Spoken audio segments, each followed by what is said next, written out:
Hace un año, el 7 de octubre de 2023, el mundo se detuvo mirando a Israel. Era sábado cuando de forma inesperada Hamás rompió las barreras de seguridad del país para comenzar una auténtica pesadilla. El grupo terrorista que opera desde Gaza atravesó esas barreras y desplegó una serie de atentados coordinados en múltiples frentes. Fue una ofensiva salvaje de violencia inaudita, marcada por un lanzamiento masivo de cohetes y ataques directos a civiles. Un ataque que no entendía de fronteras ni tampoco de objetivos, con unas cifras que fueron desgarradoras: 1.200 muertos y más de 250 personas secuestradas. Hoy, un año después, alrededor de unas 100 todavía siguen cautivas. Ese sábado todo cambió. Fue un antes y un después para Israel. Un sábado que sacudió al mundo con un impacto inmediato. Lo que vino luego fue una ofensiva imparable por parte de Israel. Y aunque el objetivo declarado era la eliminación del grupo terrorista, el coste humano ha sido devastador, con más de 42.000 personas que han perdido la vida desde entonces. Hoy Gaza está arrasada. No hay prácticamente un rincón que no haya sido tocado por la destrucción. Israel, por su parte, combate actualmente en varios frentes. Lo que en un principio se percibió como una trágica operación de respuesta ha evolucionado en algo mucho más complejo y en muchos aspectos más oscuro. Israel no solo ha golpeado a Hamás, sino que ha diezmado a los líderes de Hezbollah. Algunos de sus dirigentes más importantes han caído sin siquiera completar un día al mando. En las últimas horas, el ejército israelí ha atacado con precisión un centro de operaciones de Hamás situado en un hospital de la Franja de Gaza. Aún no se conocen los detalles sobre las víctimas o el alcance de esos daños. Un año después de aquel fatídico 7 de octubre, el conflicto no ha cesado, sino que ha tomado nuevas formas. Israel se enfrenta ahora también a Hezbollah en el sur de Líbano y en la sombra de Irán. El gran patrocinador de estos grupos sigue presente. El espacio aéreo de Irán se ha mantenido cerrado en espera de una posible represalia o de un nuevo ataque inminente. Y mientras esto sucede, el mundo observa, aunque no siempre con la misma lupa. De hecho, en las últimas horas, el ministro de Exteriores de Israel ha mostrado su malestar con la posición tomada por el gobierno de España al asegurar que les entristece ver cómo nuestro país es un paraíso para sembrar odio e incitar a la destrucción de Israel. También se ha llevado Francia una reprimenda después de pedir Macron que se deje de suministrar armas a Israel. Netanyahu le ha respondido claramente que Israel se está defendiendo en 7 frentes diferentes contra los enemigos de la civilización y que, por tanto, todos los países civilizados deberían apoyarles. Este año ha supuesto un revés para la popularidad de Netanyahu, que ha ganado simpatía reforzándose ante los suyos y ha dado la vuelta a una situación en la que los enemigos preocupaban. Hoy Gaza vuelve al foco mediático por cumplirse un año de la masacre de Hamás, pero en estos últimos días ha estado fuera del tablero internacional. Mientras Irán sigue moviendo los hilos de las milicias de Hamás, Hezbollah a los hutíes, Israel no renuncia a defenderse.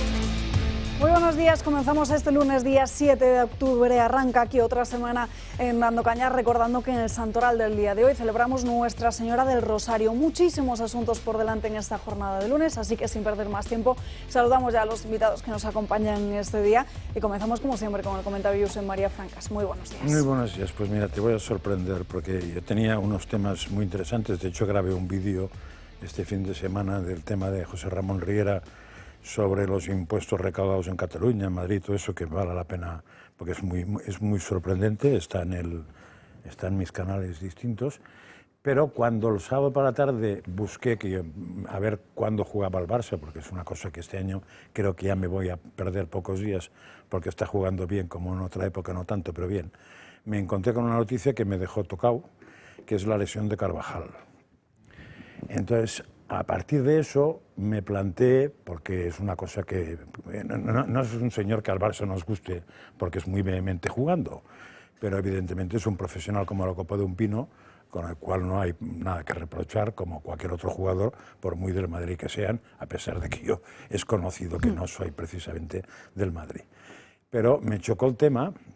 Claro, la lesión no es ninguna tontería porque se va a perder un año. O sea, estamos hablando de una temporada de freír espárragos. La reacción del Madrid fue ejemplar. Pocas horas después se sabía que le habían renovado. Eso es una manera de ayudar a un jugador, y no darle besitos y que ahí te zurzas y ahí te pudras, porque es una renovación con riesgo. Y yo lo que me planteé es, al Barça ya le ha pasado este año, el año pasado le pasó con Pedri, este año le acaba de pasar con otro jugador que también, bueno, Ter Stegen también, que son jugadas fortuitas, todo lo que queráis, pero hemos pasado de una época en que eso ocurría muy raro. O sea, yo recuerdo que en la historia del Barça hay dos lesiones muy famosas que fueron producidas por el mismo salvaje, y lo digo, que fue Gaicoechea, un jugador de Bilbao, que se cargó tanto a Maradona como se cargó después a Schuster, la misma rotura que es de ligamento. Claro, pero eso era noticia porque es que era muy raro, pero es que ahora está pasando continuamente. ¿Qué puede estar pasando? Hombre, el fútbol evidentemente ahora es mucho más físico, pero es que en la época que jugaban estos, ahí no entrenaba ni su padre. O sea, todo era, diríamos, era técnica, era mover el tobillito, jugar, pero correr como bestias y hacer el gimnasio, no lo hacían, ahora sí lo hacen, con lo cual en teoría están más preparados. Y es más raro que se lesionen, tendría que ser mucho más difícil, porque ahora son atletas que juegan a fútbol, y antes eran futbolistas que no podían ser atletas, ¿no? Me parece que el Barça y el Madrid tendrían que ponerse de acuerdo y promover una acción que es que rebajada de partidos. O sea, lo que es absurdo es que aquí, para ganar dinero todos, pues acabarán jugando cada semana. Claro, también es verdad que el Madrid se lo puede permitir porque económicamente está bien ahora y podría tener dos equipos, uno para panchangas y otro para tal, pero un equipo normal no puede tener eso. El Barça ahora mismo tampoco está para esos lujos. Digo el Barça y el Madrid porque, hombre, el Madrid en Europa los dos tienen predicamento, el Madrid tiene el predicamento de que es el que más Copas de Europa ha ganado y eso es indiscutible y por tanto tiene una autoridad que no tiene otro, y el Barça, aunque a algunos nos gustó el comentario, porque durante los últimos años, ahora hace 4 o 5 que no, es el que mejor fútbol ha jugado con diferencia, solo comparable al Brasil de Pelé o al Ajax de Cruyff, y eso se nota y aún hay expectativas. Después ha cambiado esto, pero en fin, puede volver cualquier día. Creo que se tendrían que poner de acuerdo y forzar que eso no funcione así, porque me parece que es absurdo que tengamos unos señores que les están machacando y para un jugador, no nos engañemos, eso es una lesión que en otra época te quitaba del deporte, o sea, te mandaba a casa. Entonces, aunque no sea un tema político, creo que es un tema que a la gente le preocupa, a la gente le gusta el fútbol, es un espectáculo y que vale la pena que se haga algo o que no pasen lesiones como la del pobre Carvajal, que desde aquí le mando lo que quiera, de saludos, lo que quiera, porque es un tío que juega fútbol, vamos. Pues sí que me has sorprendido, Francas. ¿Sí, no? Saludamos al resto de invitados que nos acompañan esta mañana. Juan Antonio de Castro, muy buenos días. Y José Manuel García Margallo, muy buenos días también. Es decir, que yo estaba en el Bernabéu y vi la lesión. Fue de una mala suerte tremenda, porque fue en el último segundo de un tiempo añadido. Los gritos fueron espectaculares. Sí, hay que añadir que tiene 33 años, lo cual ya es una edad razonable y que es una pérdida para el Madrid y para la selección nacional española, ¿no? Y para la selección sobre todo también. Y que el Madrid ahí tiene una enorme... Yo soy muy madridista, tiene un agujero, es decir, el suplente de este chico es Lucas Vázquez, que no es el futbolista más excelso que yo he visto en mi vida, ¿no? En el lado izquierdo estamos mejor cubiertos con Mendy y Fran García, pero va a ser una baja muy sensible. El público reacciona muy bien y, oye, eres un barcelonista absolutamente honesto, me has emocionado. No tengo ninguna duda. Sí, está muy bien. En esas cosas no tengo ninguna duda, vamos, hay que ser solidarios con los equipos, porque no olvidemos que el Barça sin el Madrid no es nada. Y el Madrid sin el Barça es muy poco. Esto es que es esto es una historia de la UEFA para contentar a los clubes, Barcelona y Madrid, entre otros, que querían hacer para una machacar la Superliga. Entonces lo que pasa es que tienes un montón de partidos. Dicho eso, y tú has aludido al fútbol anterior, hay un libro de Alfredo Di Stéfano que se llama Gracias Vieja, que tiene muchísima gracia, y dice que Santiago Bernabéu, como entonces no había televisión, los tenía jugando cada 2 días y no pasaba absolutamente nada, pero en fin, es verdad que... no era físico, Iban Mira, yo es que me he dedicado a entrenar fútbol, entre otras muchas cosas, y un jugador... Tú eres un polifacético. No, hace unos cuantos años un jugador hacía una media de 6-7 kilómetros como mucho por partido. Sí. Y eso podría ser los extremos, que son los que tienen que correr más. Claro, este corre toda la banda, ¿eh? No hay ahora mismo, mirar las estadísticas de cuánto corren y están en 11-12 kilómetros. Sí. Pues eso ya es significativo de por sí, porque un jugador antes no te aguantaba 11-12 kilómetros. Bueno, vamos ya con los principales asuntos del día esta semana. Tenemos muchos frentes abiertos, uno de ellos en lo meteorológico, porque se esperan fuertes vientos, precipitaciones abundantes y oleaje por la llegada de ese huracán. De hecho, ahí están viendo en ese mapa que ha publicado la EMET en las últimas horas cómo se está acercando a la península. Por el momento hay 10 comunidades autónomas que están en aviso por fuertes lluvias, tormentas, vientos fuertes y oleaje. De hecho, la Agencia Estatal de Meteorología ha publicado esta misma mañana un comunicado donde asegura que va a estar publicando de forma diaria las próximas novedades que tenga acerca del paso del mismo. Asegura que es probable que el martes pierda esas características tropicales y que se transforme en una potente borrasca atlántica. Asegura también que debido a esa incertidumbre en la evolución del sistema y la magnitud potencial de los impactos, se recomienda seguir atentamente esas predicciones. Sobre todo estará afectado lo que es el litoral gallego y también cantábrico, así que estaremos muy pendientes de cómo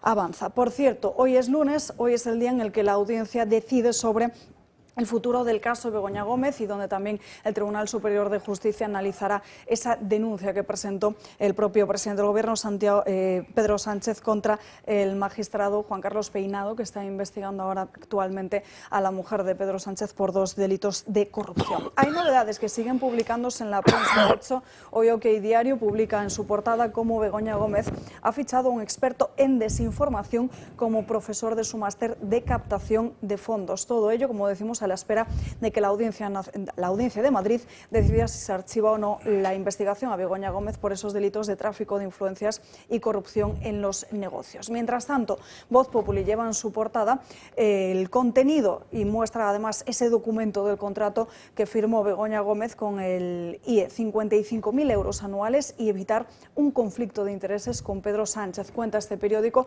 cómo ese acuerdo con el Instituto de Empresa incluyó ese compromiso de no utilizar de manera irregular los contactos y además no contratar tampoco con las administraciones públicas. Nos quedamos a la espera de qué es lo que decide la justicia en estos dos ámbitos. Mientras tanto, también nos encontramos este lunes en la prensa con una encuesta, el sondeo realizado por 40DB para Cadena SER y también para el diario El País, que muestra que el Partido Popular ganaría las elecciones con un 34,6% de las papeletas. Mientras tanto, el Partido Socialista se dejaría algunas cuentas por el camino con relación a lo que cosechó en las elecciones de julio del año 2023. Una semana muy importante en lo judicial para el Gobierno de España, pero con muchos frentes, como decimos. Marín Vallejo, muy buenos días. Muy buenos días, Alba. Pues hoy arranca una semana bastante movida en muchos aspectos. Hoy, como ya hemos comentado, se cumple un año del atentado de Hamás en Israel, una masacre que se saldó con 1.200 asesinados y 240 rehenes,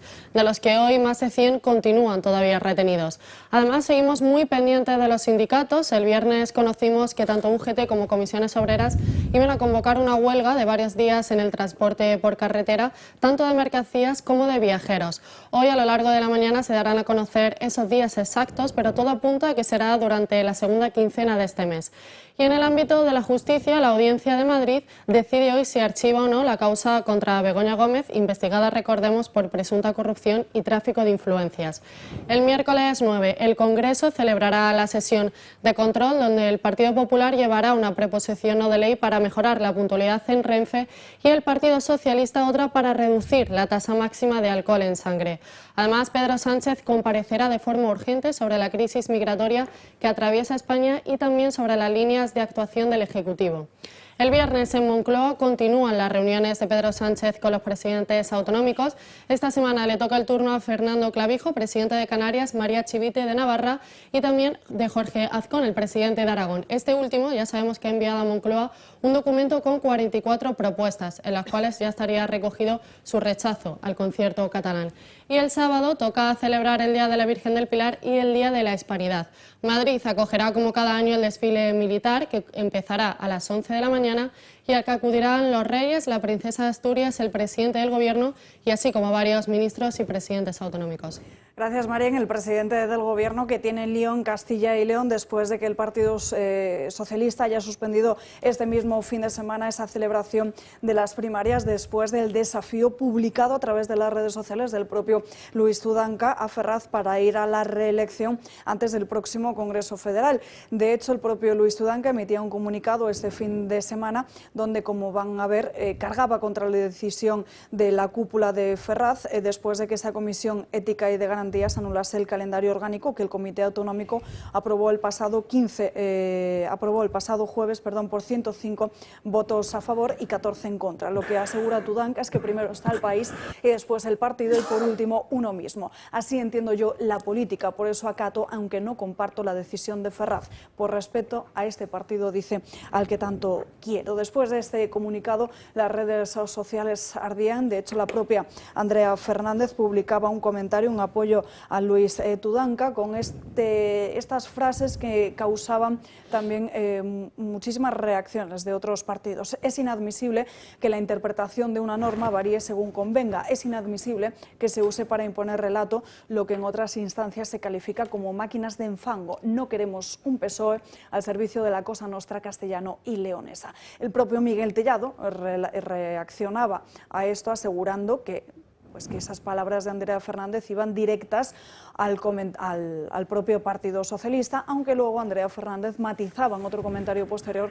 que se refería al propio Partido Popular. Sin embargo, había más dirigentes socialistas de Castilla y León que apoyaban a Luis Tudanca y que pedían, como por ejemplo Ana Sánchez, que devolviesen cuanto antes y de una vez por todas la voz a la militancia. Respeto al Partido Socialista y los que se dejan el lomo día a día en tierra tan dura. Decía la propia Esther Peña, le preguntaban sobre ello en un acto público al que acudía este fin de semana. Luis Tudanca es un hombre que se ha ganado la confianza, el respeto, el cariño de no solo la militancia de Burgos, sino de toda Castilla y León, que ha sido la única persona capaz de ganar las elecciones en Castilla y León en los últimos 30 años y que yo creo que todavía tiene mucho que aportar. Y en El País esta misma mañana realizaba una entrevista al propio Luis Tudanca en la que hablaba que lealtad no es sumisión y acusaba al entorno directamente de Pedro Sánchez de desestabilizar a su federación. Lo que se entiende, lo que estaría buscando Ferraz es quitar a Luis Tudanca y colocar a Ana Redondo. De hecho, por eso es muy importante también esa reacción de Andrea Fernández, porque era ella la encargada de los temas de feminismo dentro del propio Partido Socialista, y cuando se constituyó el nuevo gobierno de Pedro Sánchez no fue ella a la que se le encargó asumir esa cartera del Ministerio de Igualdad, sino que a la propia Ana Redondo, a quien se considera en estos momentos que se estaría buscando como la sucesora de Luis Tudanca en el propio Partido Socialista. Marín, bastantes cambios parece que va a haber por delante en el propio Partido Socialista. ¿Cuáles son las intenciones de la cúpula de Ferraz? Pues así es, Alba. Para ponernos en contexto, primero hay que recordar que el Partido Socialista va a celebrar su Congreso Federal los próximos días 29 y 30 de noviembre y el 1 de diciembre en Sevilla. Será ahí cuando Sánchez realiza algunos movimientos, cuando cambia algunos líderes autonómicos. Y en la cuerda floja ya hay varios nombres. Todos los secretarios generales de estas comunidades, Aragón, La Rioja, Andalucía, Castilla y León, Madrid, Extremadura y también Cantabria, podrían dejar de serlo a final de año. Los motivos de cada uno, eso sí, son distintos. Cantabria, por ejemplo, está inmersa en un lío con el que tiene que ir a las urnas para elegir a su nuevo secretario general. Sin embargo, Juan Espadas tiene un pie fuera por los resultados electorales de las últimas elecciones andaluzas. El caso de, por ejemplo, la Comunidad de Madrid es distinto. En los últimos meses, Juan Lobato ha empezado a ser una voz discordante en el partido que parece que mucha gracia a Pedro Sánchez no le hace. Los puestos por ahora asegurados son los de estas comunidades: Galicia, el País Vasco, Cataluña, Navarra, Castilla-La Mancha, Asturias y también la región de Murcia. La mayoría de ellos son porque son las comunidades gobernadas a día de hoy por el Partido Socialista. Sin embargo, a nivel nacional también se esperan movimientos. Patxi López parece tener las horas contadas como portavoz del partido en el Congreso y el nombre que más suena a día de hoy para sustituirle sería el de Esther Peña, actual portavoz nacional socialista. De hecho, de hace varias semanas ya se le ve en el Congreso en las ruedas de prensa que ofrece Patxi López. ¿Y quién ocuparía su puesto al frente de la portavocía nacional? Pues todo apunta a que sería Elma López, actual portavoz adjunta en el Ayuntamiento de Madrid. Y si seguimos en el ámbito de portavoces, hay que destacar que Pilar Alegría podría dejar de ser la portavoz del Gobierno para ser sustituida por Óscar López, el actual ministro de Transición Digital y Función Pública. Pero como decimos, hay que esperar a ese congreso para conocer esos cambios. Gracias, Marín. De hecho, Pilar Alegría, lo contaba no hace muchas semanas el propio Confidencial Digital, se hablaba de ella como una posible sucesora del propio Pedro Sánchez al frente del Partido Socialista. En fin, muchos cambios. Juan Antonio, uno más. No, así rápidamente, yo creo que bueno, el tema Tudengar lo que refleja es que hay un comienzo de una mini revolución interna, ¿no? Dentro del... Se atreven a rebelarse más quizá que en el pasado, notas como, hay como más ebullición. El hecho de que intenten ahora cambiar todas aquellas autonomías que no controlan a sus dirigentes internos del PSOE, pues tiene también su lógica, ¿no? Pero bueno, estoy encantado de que Patxi López esté en peligro de no seguir, porque la verdad es que no hay personaje que me pueda poner que me parezca más despreciable y rancio y vehemente y radical, y desde luego que el único que ha hecho es ponzoñar todos los debates del Congreso, ¿no? No nos conviene gente así. Yo creo que España necesita gente calmada, que reflexiona y buena gente, ¿no? Pero ya pelotas de ese estilo y aduladores al gobierno, yo creo que ya estamos todos hartos, y yo creo que los propios socialistas también. O sea que ojalá ese sea uno de los cambios. Es un poco lo que señalaría. Margallo. Bueno, esto es de manual. Aquí han pasado tres cosas.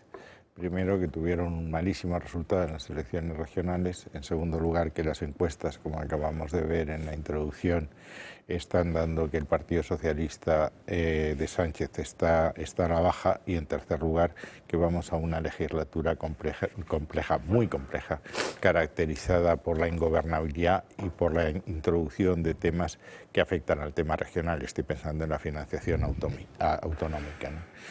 Y hay un refrán muy viejo de los tiempos en que empezó la televisión, que decía que hay que matar muchos caballos para que no muera Curro Jiménez, ¿no? Y aquí, a partir de ahí, Curro Jiménez no hay más que uno. A partir de ahí, pues todo lo que queráis es perfectamente aplicable. Yo creo que el Partido Socialista de Sánchez está cada vez en la vía del leninismo, del centralismo democrático, que en el fondo es sustituir al partido por la organización por el Comité Central y el Comité Central por la figura del secretario general. Y eso está en los libros. Hay quien tuvo un destino más tremendo, como Trotsky en México, y hay otros que simplemente los mandaron al Gulag o a Siberia. Pero en fin, aquí parece que no vamos a llegar a tanto, pero estamos en eso. Es la consolidación del caudillismo absoluto, sin matices, sin oposición, sin dudas, sin vacilaciones, es decir, todos detrás del caudillo. Eso era lo que decía Mussolini: el duce siempre tiene razón. Sí, no añadiría mucho más de eso, pero sí un asunto histórico, porque me parece interesante, si no os acordáis, porque veo que no se acuerda nadie. La experiencia esta de mandar a la gente a las provincias, o como se quiera llamar, a ver si remontan resultados, no ha funcionado casi nunca en ninguno. Y recordaré uno que es el asunto histórico, un tal Óscar López os suena, ¿verdad? Este hombre fue mandado en el 2008 a ser el secretario general de Castilla y León del PSOE, para levantar la cosa, porque aquello estaba fatal, y el batacazo que se pegó pues hizo que en 2012 volviera para casa y dejara aquello yermo como la tierra, porque lo primero que tuvo que hacer es intentar que le conocieran los suyos, porque se le conocía mucho en Madrid, porque estaba en Ferraz, pero no lo conocía nadie allí. Entonces, la política tiene que empezar a enterarse de que le pasa un poco como el fútbol, y perdón por la comparación de antes, que si juegas muy bien en segunda puedes pasar a primera. Pero si no juegas, si no has pasado antes por etapas, no tienes mucho futuro. Entonces, la gente, lo ideal es que vaya a subir y que salga del terreno, o sea, que salga del territorio, que sea el líder natural de un territorio, y al mismo tiempo que haya pasado por asuntos de gobierno. Lo ideal es que un señor haya pasado por un ayuntamiento, haya pasado por una comunidad autónoma, para llegar a la política general. Pero eso cada uno haga lo que quiera, porque la capacidad de destrucción es personal. Que vayan entrenados, ¿no? ¿Quieres decir? Sí, que vayan sabiendo algo. Si han pasado por la empresa ni El problema en un partido tan centralizado no está en los liderazgos regionales, está en el liderazgo central. Que arrastra todo. Y a mí me recuerda aquello, el alcalde republicano que no llovía en el pueblo y los vecinos van y le dicen, oiga, vaya a ver al cura y que saque al santo. Entonces el alcalde va a ver al santo, al cura, y le dice, mire, ya sabe que no creo en Dios, pero me piden los vecinos que saque al santo, así es que yo se lo pido. Y dice, yo lo saco, pero de llover no está. Pues vamos a irnos, si os parece, a una primera pausa de publicidad. Ya estamos de vuelta en Dando Caña, nos acercamos a las 12:30 del mediodía, las 11:30 en Canarias, y vamos ya con la inmigración ilegal, porque siguen llegando nuevas embarcaciones a Canarias. Y atención a lo que publicaba esta misma mañana en su portada del diario En la Gaceta, con lo que está sucediendo en Reino Unido. Alerta por el VIH después de la llegada de miles de ilegales. 28 personas han sido rescatadas de 2 embarcaciones esta madrugada en aguas del sur de Gran Canaria, entre los que se encontraban 3 menores y 2 embarazadas. Los inmigrantes de origen subsahariano y magrebí fueron localizados mientras navegaban a 55 kilómetros al sureste de Maspalomas.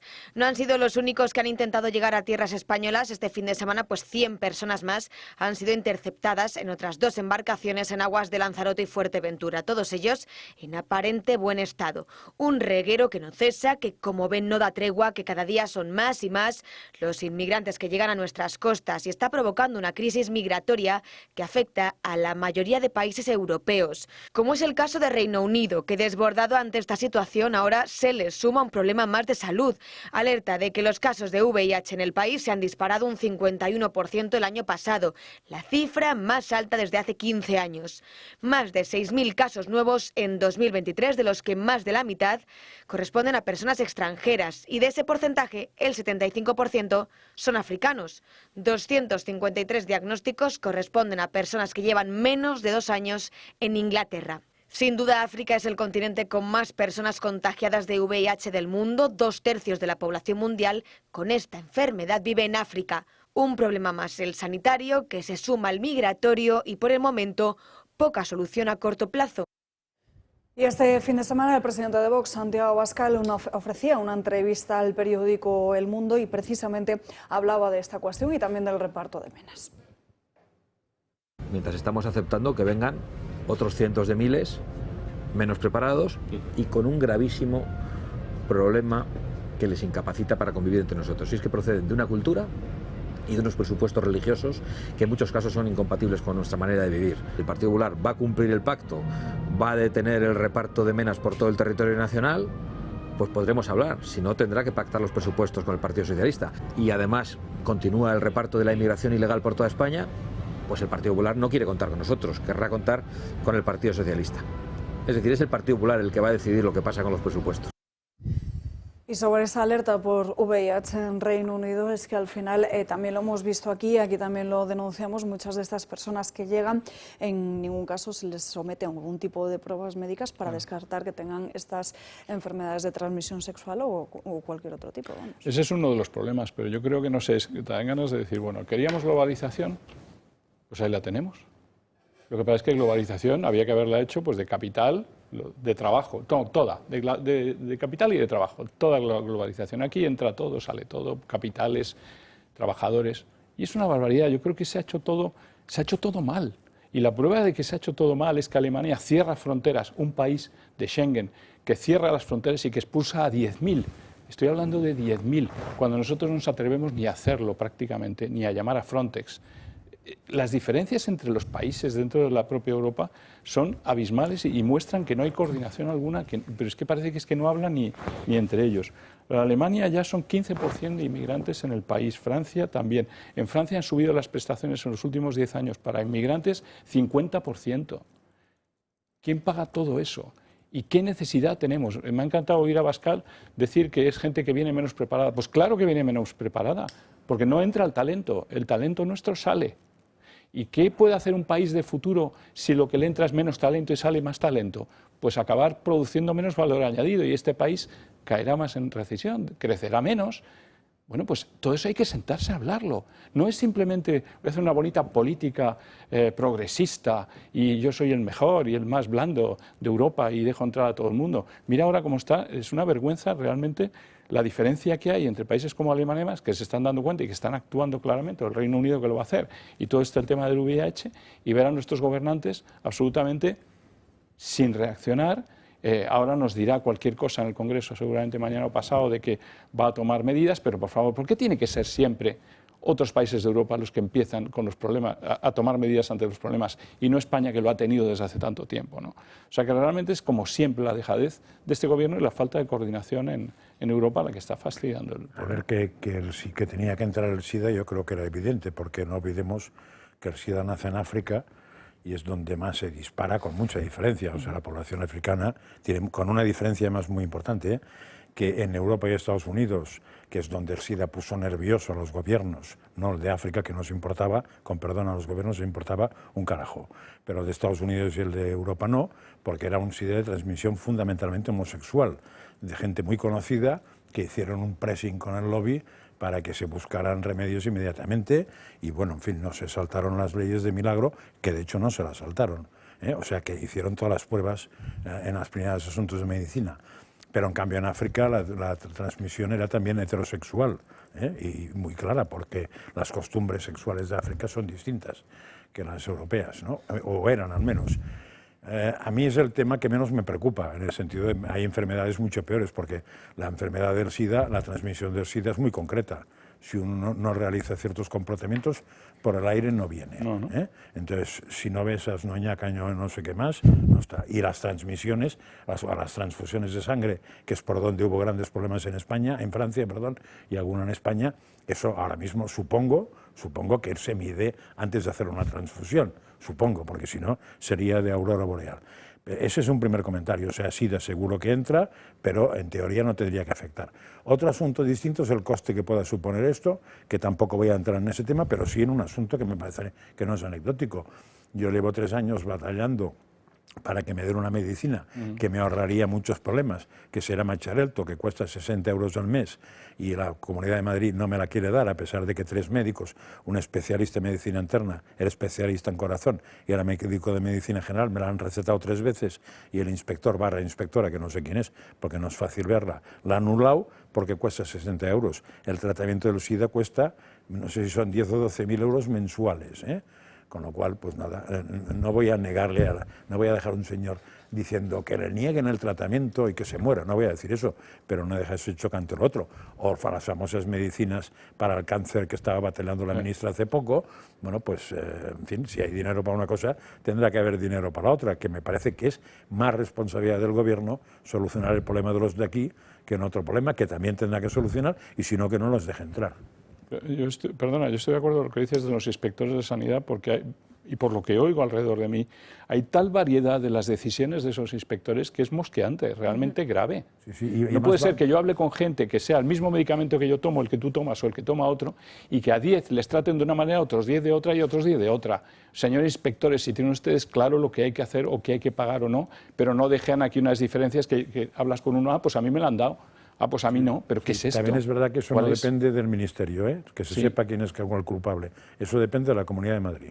En otras comunidades ese medicamento no tendría ningún problema. En la Comunidad de Madrid, la que se ha empeñado en que miles de tíos que tenemos que tomar Sintron tengamos un peligro añadido, que es la cuestión esta, como se llama, un ictus, tengamos ese problema, pero sobre todo cargar a la sanidad pública con tener que ir a cada 15 días o cada mes a que te pinchen, ver y que cómo si viajas funciona. Es un follón total. No, cuéntamelo. Margallo. Pues nada.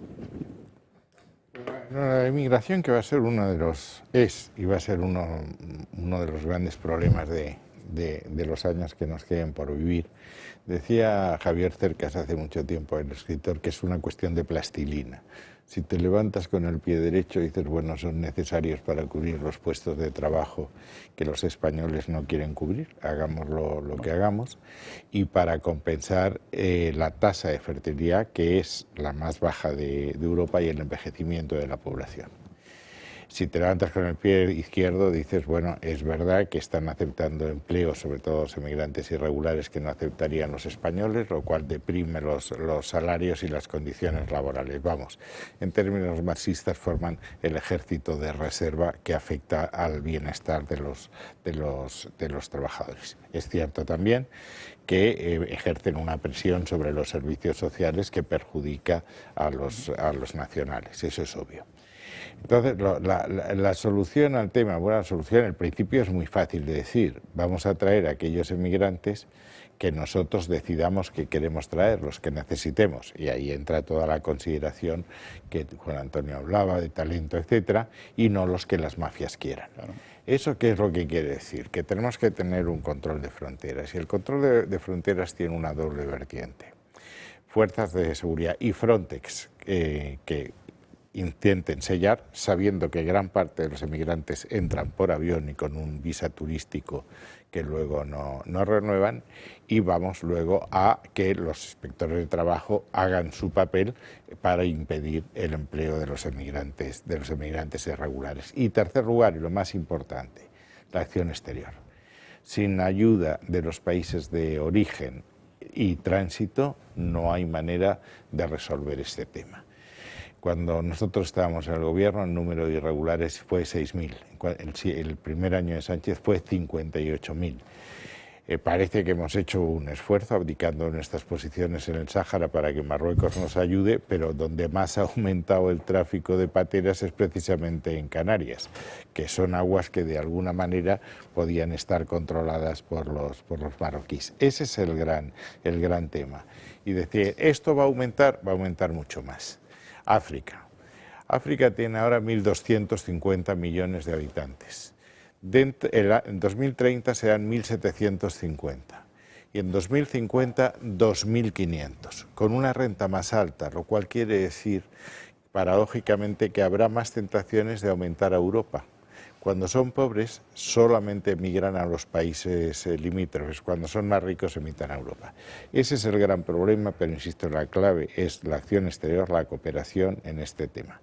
Y lo que no ha entendido el gobierno, entiendo que apele a la solidaridad entre comunidades autónomas cuando hay comunidades autónomas que están absolutamente sobrecargadas. Yo soy diputado por Melilla y sé la angustia que eso puede producir. Y es obvio que tú tienes que pedir la solidaridad de las comunidades autónomas. Mira, una nación en el siglo XXI es un entorno de solidaridad o simplemente no es una nación. Pero hay que pedir también la solidaridad de la Unión Europea.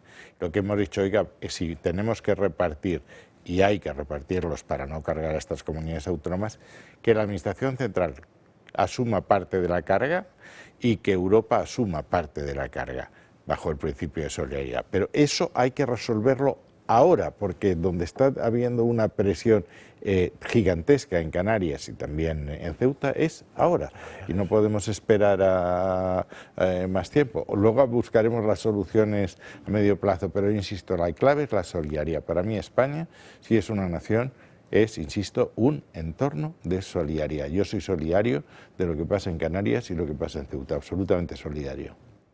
Sí, no, yo estoy en gran parte de acuerdo contigo y la solidaridad es importante, pero has mencionado un tema que has tocado la fertilidad y el tema de la natalidad, pero dejándolo un poco de lado, yo creo que es una variable clave en el tema de la inmigración.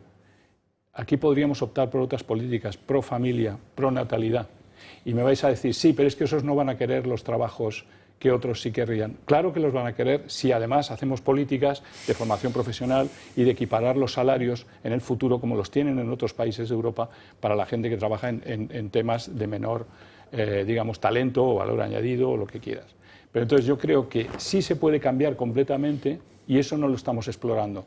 No hay una discusión en este momento en la Unión Europea ni en España sobre si cambiando el objetivo hacia más natalidad, favoreciendo a las familias y mejorando la formación profesional y subiendo la categoría de los menos pagados y demás, se podría cambiar de sociedad. Creo que también nos lo tendríamos que plantear. Los otros temas que has dicho, estoy de acuerdo, si tienen que entrar los que de verdad quieren trabajar y tienen contrato para trabajar.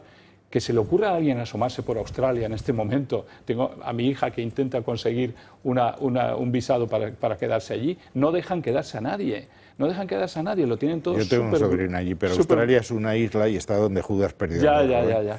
Pero digo que los países se protegen y mantienen los objetivos para sus nacionales. Y lo hacen muchos, lo hacen muchísimos grandes países del mundo. No sé por qué España tiene que ser el último en hacer eso. Y se incorpora a esta mesa don Julio Ariza. Muy buenos días. Mucho tiempo sin Buenos días, pero ¿qué puedo yo decir con, muchas cosas. Con estos contertulios del nivel que tienes hoy? Es mejor que me vaya, pero bueno. Hemos estado jugando al tran-tran hasta que llegases tú. Vamos entreteniendo. El tran-tran es muy de mus, ¿eh? Sí, Tran-tran. Pues nada en especial. He colgado una cosa muy divertida ahora en Telegram, que podéis ver cómo el demonio se parece muchísimo a Zapatero. Ya lo vais a ver porque es una representación muy interesante. Sauron. Sí, que lo decías. Sauron, sí. Bueno, en fin, no sé si habéis visto esta misma mañana la portada del diario El Confidencial, porque el Congreso de los Diputados ha aprobado una reforma judicial que conlleva la rebaja de penas de cárcel para unos 40 etarras. Incluso en algunos casos estaríamos hablando de su liberación inmediata. Se trata de la modificación de ley sobre un intercambio de información de antecedentes penales con la Unión Europea y se ha colado en ella un cambio sustancial por el que se descontaría a los presos de ETA todo el tiempo cumplido en las cárceles de Francia. El Partido Popular acaba de anunciar, después de esta información del diario El Confidencial, que vetará en el Senado esta norma. Sí, pero déjame decir algo de lo anterior, complementar de las cosas que se han dicho, porque me parece que son interesantes, ¿eh? O sea, el gran problema que para mí que tiene la inmigración en Europa es la voluntad política, para empezar. Y últimamente hemos tenido pruebas de la conversación del responsable de Frontex, que hablando con el comisario europeo le dijo: usted no tiene que parar, sino que tiene que abrazar o saludar. Es decir, el problema es un problema de fondo. ¿Por qué no estamos invirtiendo en natalidad? La Unión Europea está invirtiendo en inmigración porque alguien ha decidido que hay que hacer eso y punto. Segunda cosa. Es evidente que tener un señor inmigrante en un trabajo ilegal necesita un inspector. Pero lo que nos tendríamos que preguntar es ¿qué coño hace un inmigrante ilegal si no puede trabajar? Porque entonces lo que igual tenemos un problema que hay que resolver antes. O sea, yo me imagino, soy inmigrante legal, me meten en Valladolid, por ejemplo, ¿eh? Me cogen del avión de Canarias, me van a Valladolid, pero no puedo trabajar en ningún sitio. ¿Qué puñeta hago? Claro, ¿qué puñeta hago? Esté como esté, tiene que tener permiso para trabajar. Pues eso. Porque que si no, además, tenemos un problema. Pues eso, es que ¿qué hago? ¿Cómo como?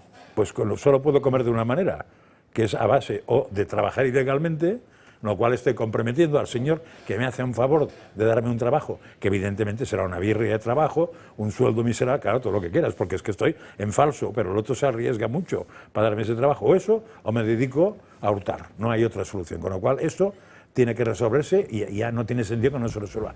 Y la segunda cosa que me parece clave, todo funciona, lo que ha dicho José Manuel y tú, pero que nadie se le ocurra hacer llamadas.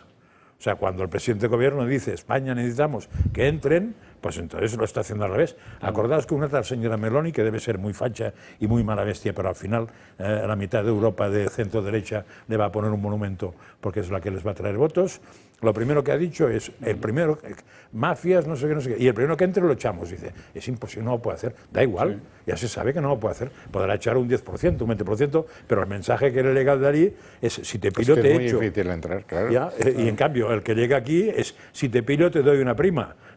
No, una prima no me refiero a una señora, sino me refiero a una economía, fíjate, con lo cual la señora puede ir detrás. Fíjate, si me permites, la bolsa de migrantes es creciente y es como el gas. Y entonces sale por el sitio de menor facilidad. Tuvimos primero Siria, que fue toda la inmigración de Grecia. Cuando eso colapsa se hace el pacto con Turquía y se desplaza precisamente a Italia, Lampedusa. Claro. Nosotros estábamos los mejores.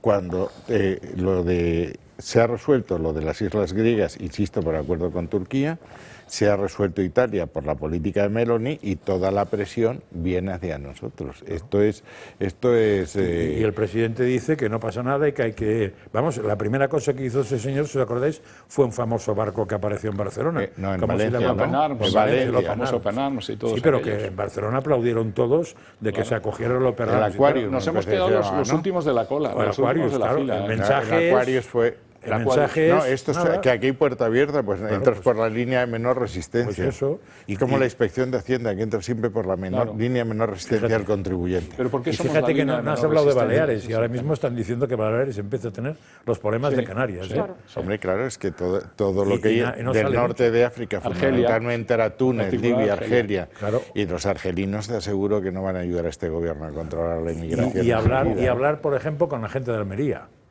Porque te dicen Canarias está muy mal, pero Almería está mucho peor, te dicen. No, Yo no no. he estado en Mira, Almería. el Dominicana el año pasado echó a 250.000 haitianos. Directamente. 250. 250.000 haitianos para casa. Haití, que está al lado. Bueno, está Claro, es la tocando, misma sí. isla. Claro, tienen el ejército en la frontera. Lo de Haití y Dominicana es que hay que verlo, ¿eh? Ya. Pues 250.000. Tú Aquí, sabes que es decir, Dominicana pidió el reingreso en la corona española precisamente por el problema de Haití y estuvo un ratito bajo Isabel II y luego se volvió. Pero ese es un problema existencial y desde el avión, tú que has volado por allí, es que ves cuando llegas hay una línea en que es un páramo y de repente es verde. Eso es la frontera entre Dominicana y Haití. Haití, que fue el primer independiente, es el país más pobre de América Latina. Hay un 40% de la población que no tiene acceso al agua potable y la mortalidad infantil es... Que se lo pregunten a la Fundación Clinton, que tiene algo que ver con la pobreza de Haití, concretamente. De todos modos, el tema de la inmigración es evidente que no es un tema fácil, ¿no? Si fuera fácil no estaríamos hablando de eso. quieres No, hacer- pero tenéis razón que si hay 10.000, que si un país es capaz de echar a 10.000 como Alemania, que es un país similar, europeo, tal, igual, pues ¿por qué no nosotros? Lo que hemos vivido en el pasado es que ningún país ha aceptado nunca que alguien entre ilegalmente.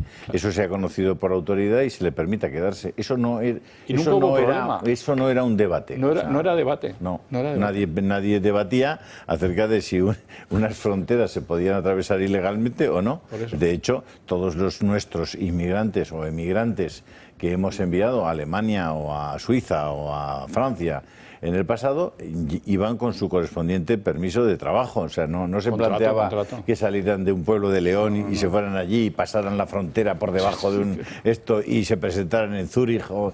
No, iban regularmente, legalmente y además iban a suplir las carencias que tenía ese país de personas que ocuparan.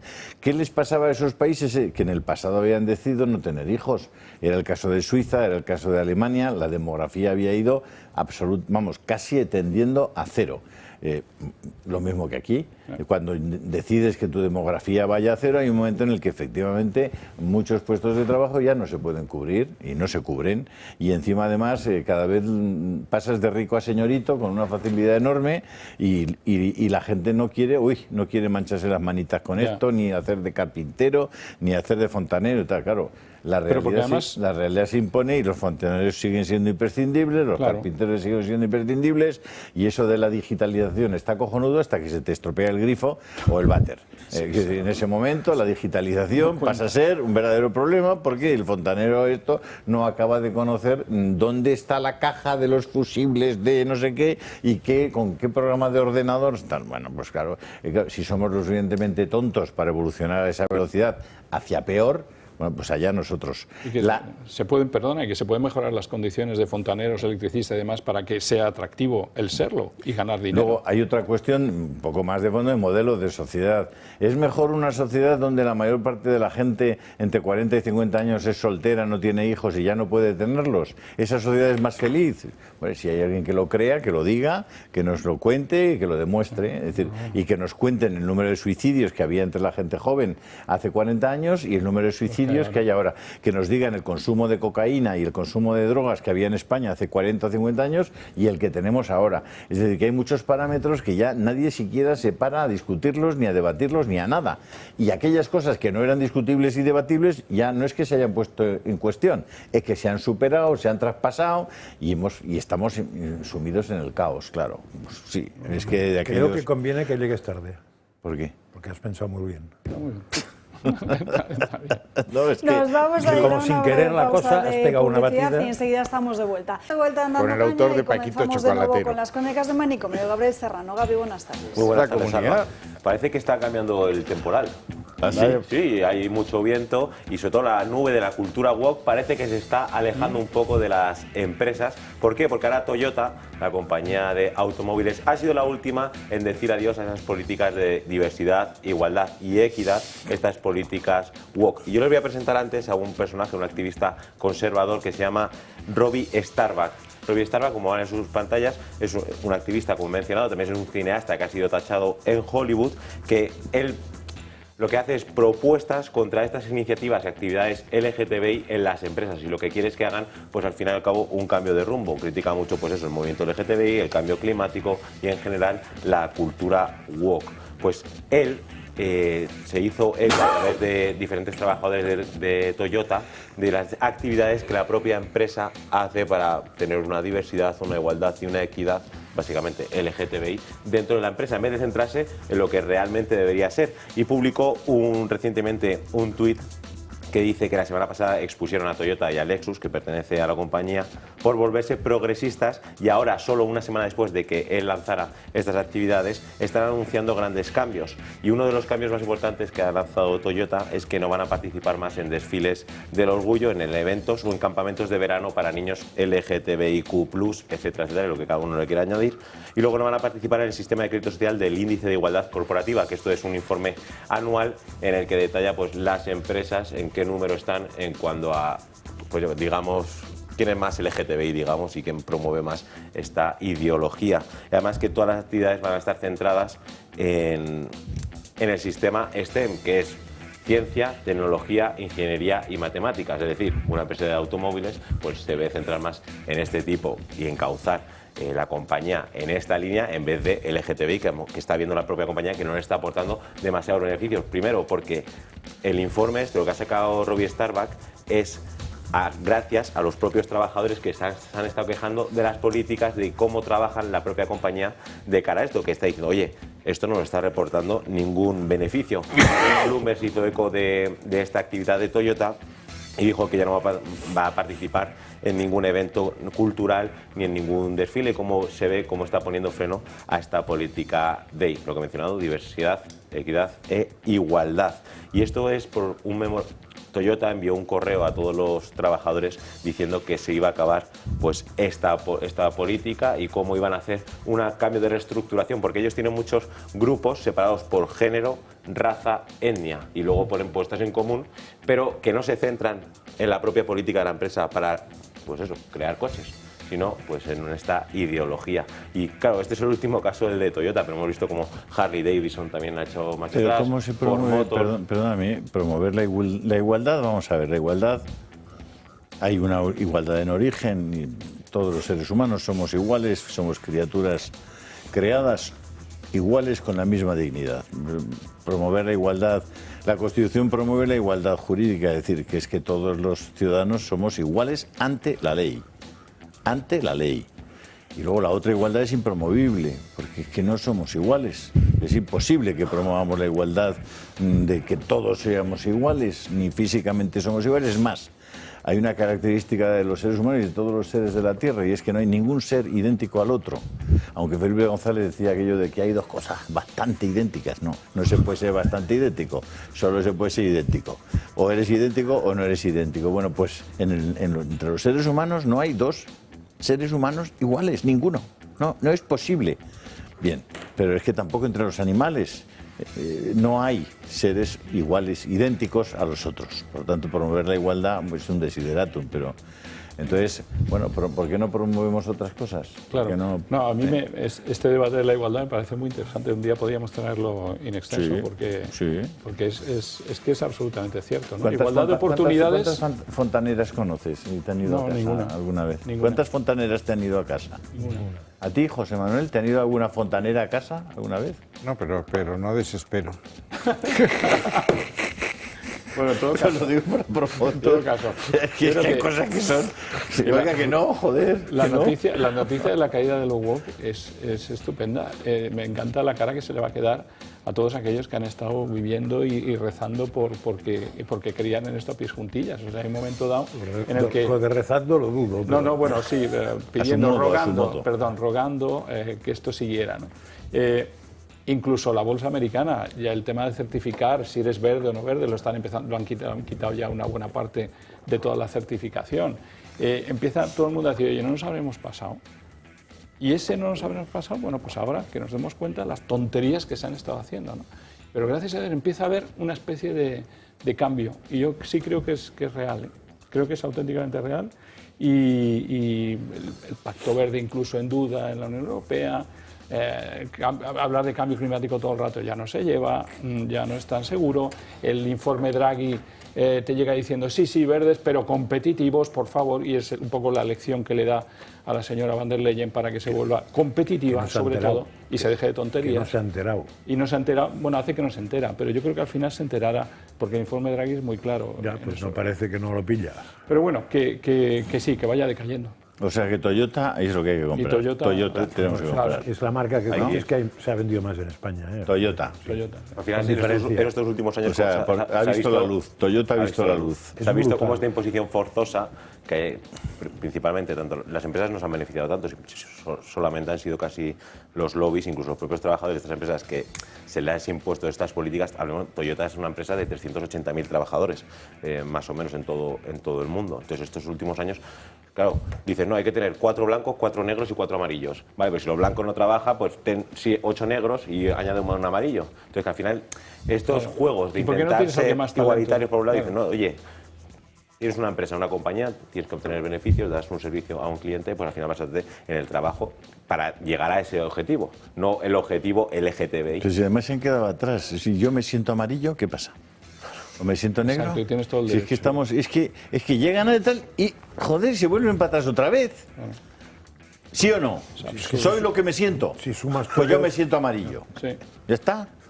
¿Tienen más temas o no? Sí, pero ahora va con ellos. Antes una noticia de última hora porque el transporte por carretera vuelve a la huelga general. Acabamos de conocer cuáles son las fechas. Los sindicatos de comisiones obreras y UGT han convocado paros para los trabajadores en este sector para los días 28 de octubre, 11, 28 y 29 de noviembre y 5 y 9 de diciembre. Además, los sindicatos avisan si sus reclamaciones no se atienden, habrá una huelga indefinida a partir del 23 de diciembre, en plenas Navidades. En fin, enseguida les ampliamos esta información. Antes la otra crónica que nos trae hoy Gaby. A ver, Julio, ¿tú los miércoles cómo te sientes? Lo mismo que los jueves. ¿Sí? Pues bueno, te voy a traer un plan por si te apetece. Si os apetece, a todos los que estáis aquí en la mesa y ustedes en sus casas, hay una nueva en Madrid que es pagar una cena... Solo para solteros. Bueno, hay de todo. Hoy en día. Solo para solteros. Pero quien se sienta soltero, ahora, porque nunca. Solteros. Nunca se sabe. Déjate de eso sí que no es opcional. Puedes pagar. Que no te veo este sábado en el altar, ¿eh? Es más fácil sentirte negro que sentir. Cada uno coge la información como quiere. Te vas a sentir tú soltero, Crónica chaval. de Manicomio 2.0 empieza este sábado. Veremos. ¿Es solo para solteros? Hay una nueva moda en Madrid que es pagar un buen dinero por cenar con varios desconocidos. Y es la última moda gastronómica que está en la capital. Ya hay alrededor del mundo, pero últimamente este año está pegando fuerte en Madrid. Entonces, cada miércoles, decenas de personas se descargan una aplicación que se llama TimeLeft y tiene un algoritmo pues que según tus ideales, digamos, te junta con un grupo de personas. Y entonces, todos los miércoles se reúnen desconocidos para cenar, tienes que reservar tu plaza y conoce a 5 desconocidos durante la cena y todos alineados por el algoritmo de la personalidad. Entonces, cada miércoles te puedes reunir. Claro, esto es la aplicación tiene una suscripción, una cuota de suscripción y desde 20 euros, pues diferentes packs para tú ir. Es el mismo restaurante, lo digo porque el listo aquí es el del restaurante. Pero Julio, es que haces preguntas muy buenas además, porque se ve que estás atento en las crónicas. Porque no solo en los restaurantes, porque hay personas que han aprovechado pues esta oportunidad y montan cenas en sus propias casas. Cobrando. Como vamos a ver ahora en las imágenes, aquí todos hay una chica que convoca a diferentes personas y tienen que pagar el módico precio de 65 euros bebida no está incluida y te puede hacer diferentes recetas, pero bueno, te sale un poco caro conocer a gente. 65 euros para ir a casa de una desconocida a comer, espero que por lo menos la tenga limpia. Oye, aprovechando lo de la comida, se ha celebrado el premio de las mejores tortillas de patata de España, José Manuel, y ha ganado mi bar y mi restaurante favorito, en La Coruña, Ocavo. ¿Lo conoces? No. Ocavo. Pero yo aquí voy a Garelos, que está al lado de mi casa, que hace una tortilla de Bietanzos fabulosa. ¿Dónde? Al lado de Zurbarán, en Blanca de Navarra. En Garelos. Bien, bueno, porque sepan ustedes que el campeón de España de tortilla de patata, Isabel y Ramón, que son los dueños de Ocavo, en La Coruña. Espectacular. Ahora, esto de los desconocidos es lo que hace Josep María Francas en plan post. Ahora se monta en un barco con una serie de desconocidos a hablar de Florencia, de Siena. No tan desconocidos. ¿Los conoces? Ah, tú, yo me habías dicho que no conocías a ninguno. Conozco a los profesores y al director del programa. Te digo a tus contertulios, a tus coleguillas. ¿Pero vas en un barco ahora tú? Sí. ¿Y lo saben allí? Precioso. Sí, supongo que lo saben. Aquí lo sabemos porque desaparece unos días, así que no se asusten sí, o sea que te las pidas, ¿Qué tipo de actividades? Por eso me preocupaba lo de la oye, con un profesor de arte a Florencia y Siena y con un profesor de oceanografía para pasarse por Cerdeña y Córcega. ¿Cómo vivir las clases medias en este país? Qué barbaridad. Bueno, el miércoles ya saben, tortilla en casa de Julio, y si es fontanera, mucho mejor, porque más gallo se une. Sí, que tengan un buen día. Y también no me crees más problemas, tú dedícate a tu sección. Que mañana es el último día de Gaby y el miércoles es el último día tuyo, ¿no? Hasta dentro de una temporada. ¿Quién sabe cuándo es nuestro último día? No está escrito en el día ni la hora. Estas crónicas de... Vaya usted a saber. Cambiamos ahora de asunto y hablamos de cómo hemos empezado el programa de hoy, porque hoy es 7 de octubre, se cumple un año de la masacre de Hamas en Israel. Hace un año ocurrió esto.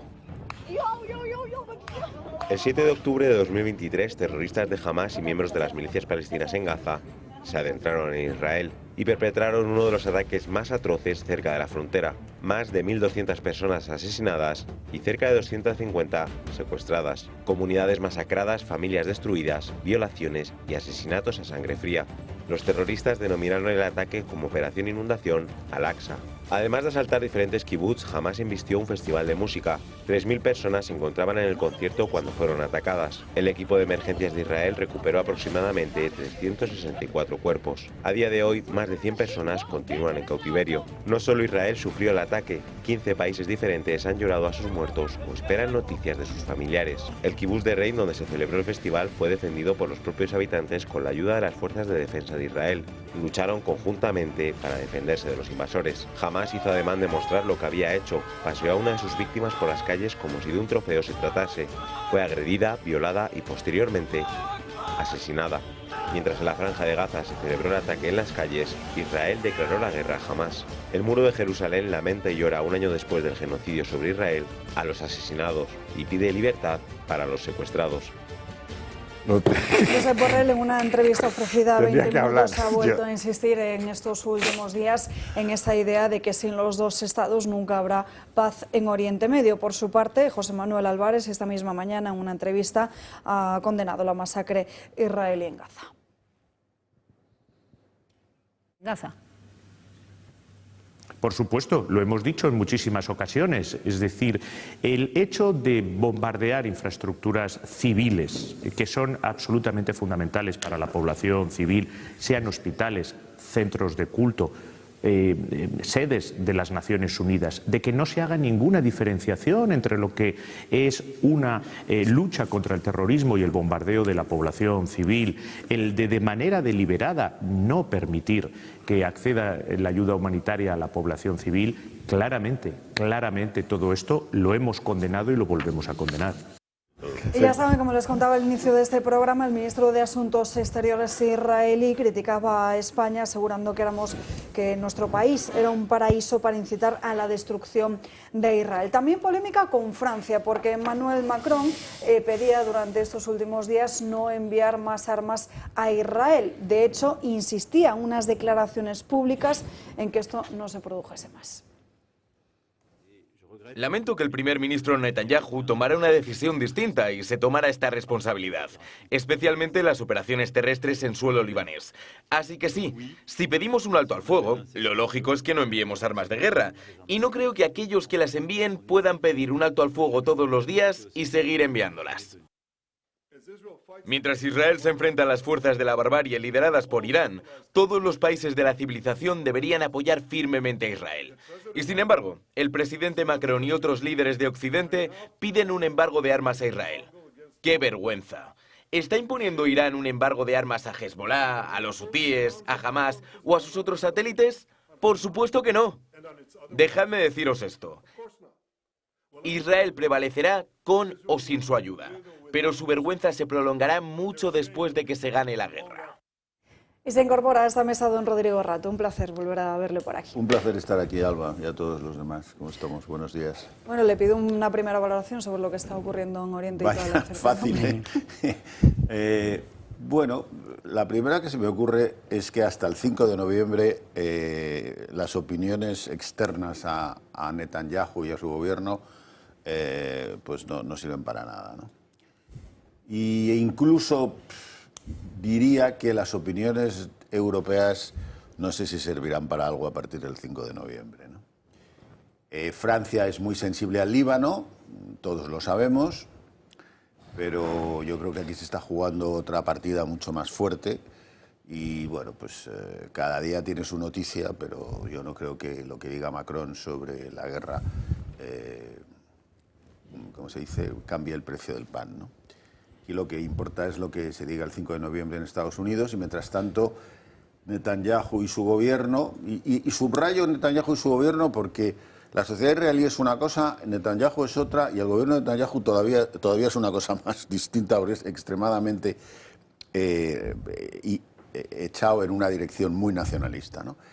Pues están entrando en una dinámica de guerra total, de lo que ellos llaman cambiar el mapa de Oriente Medio, que no es fácil de conseguir. Y esa guerra total, pues Gaza ha sido una cosa terrible, el Líbano puede ser otra, no es lo mismo bombardear que mandar tropas, y eso pues lo vamos a ver. Y después ya los enfrentamientos con Irán, pues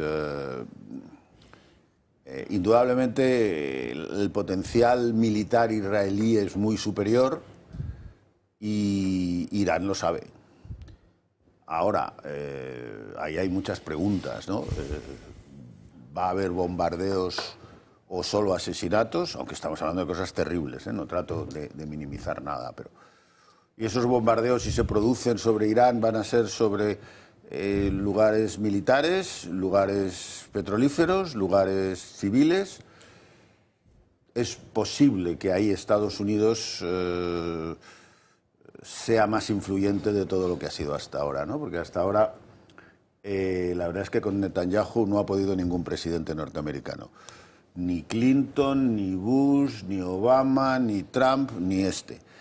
Y eso pues es algo que ya está documentado. Entonces tampoco he contestado a la pregunta, qué es lo que va a pasar, pero vamos, creo que Europa, por desgracia Europa, volviendo al principio, tiene pocas cartas que jugar, pero es la que se juega más, porque 3 millones de desplazados no van a ir a Estados Unidos y seguramente tampoco van a ir a Arabia Saudí.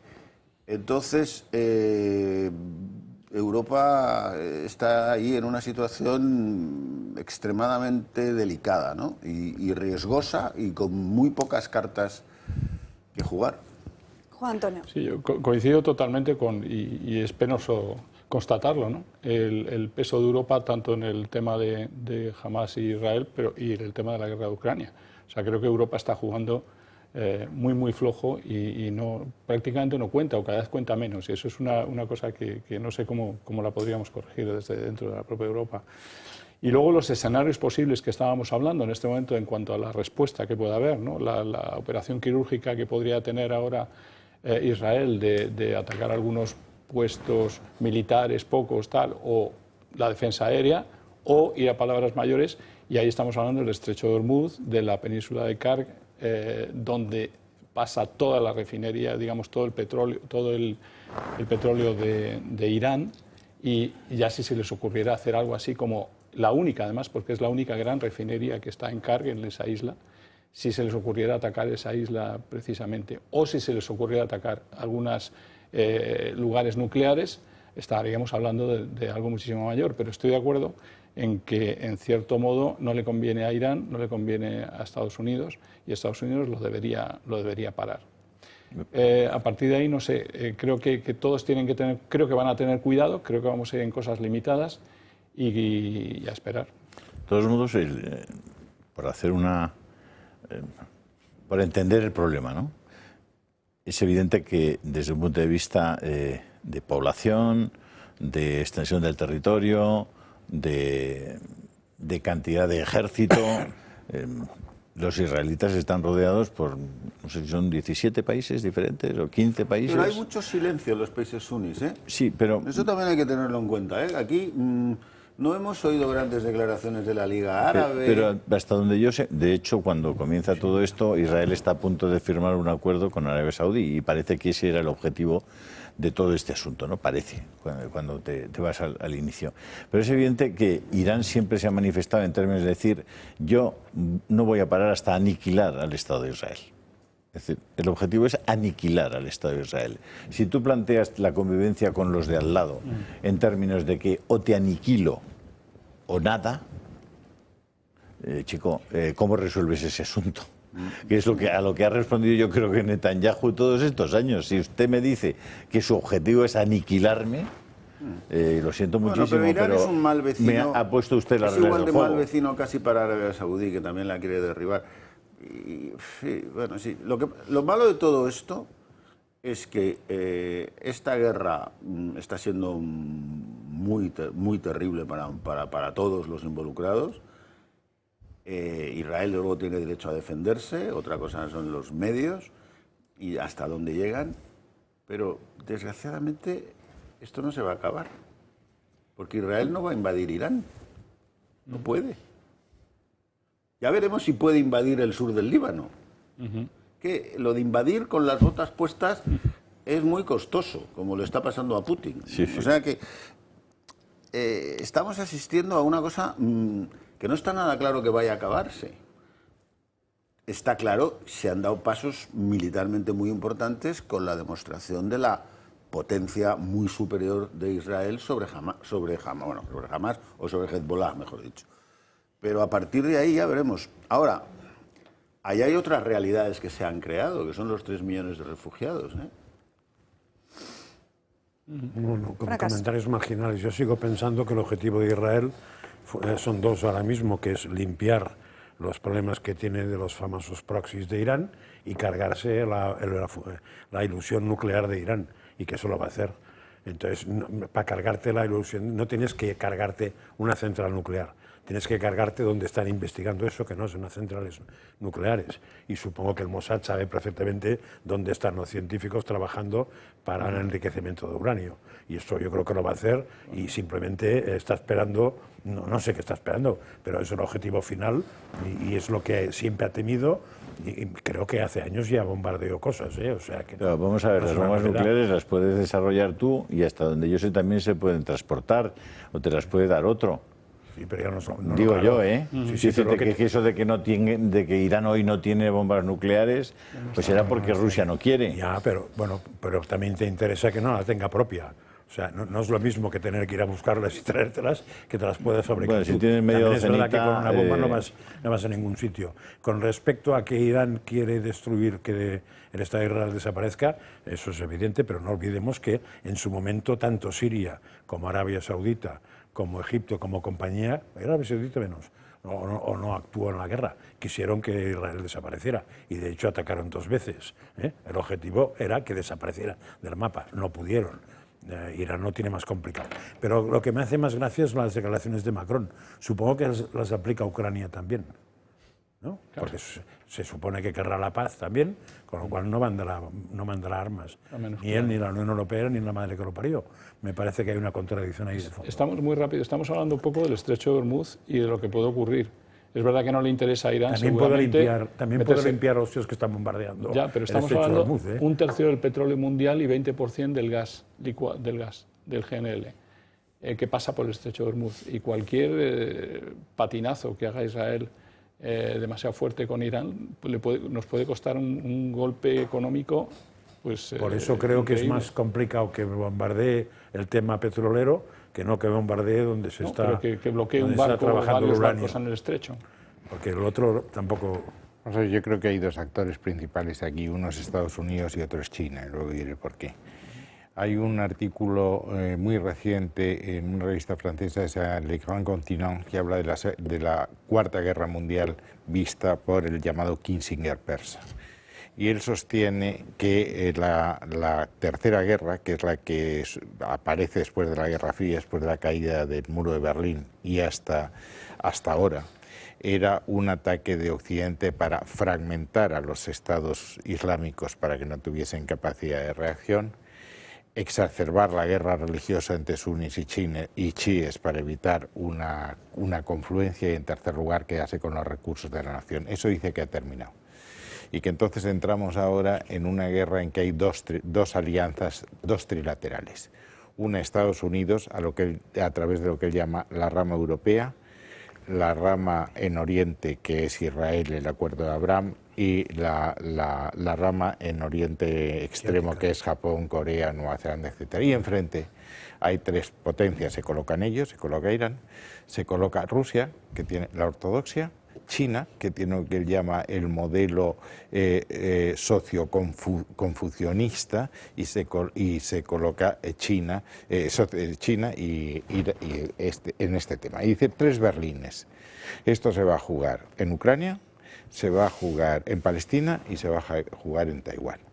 ¿Por qué está ya todo esto? Yo creo que habéis apuntado el tema Bahrein y Emiratos, que no dan un paso sin hablar con Arabia Saudita, estaban a punto han entrado en los acuerdos de Abraham y Arabia Saudita estaba a punto de hacerlo. Eso era letal para Irán. Y yo creo que jamás lo que hace esto con la esperanza de incendiar el tema.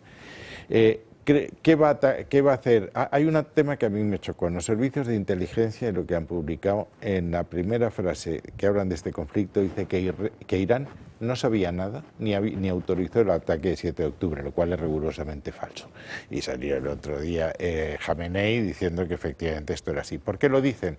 Porque nadie quiere la escalada. Y cuando digo nadie, vuelvo al principio. No lo quiere Estados Unidos y no lo quiere China, que tiene una dependencia del petróleo tremenda. Y cualquier conflicto en ese tema no les viene.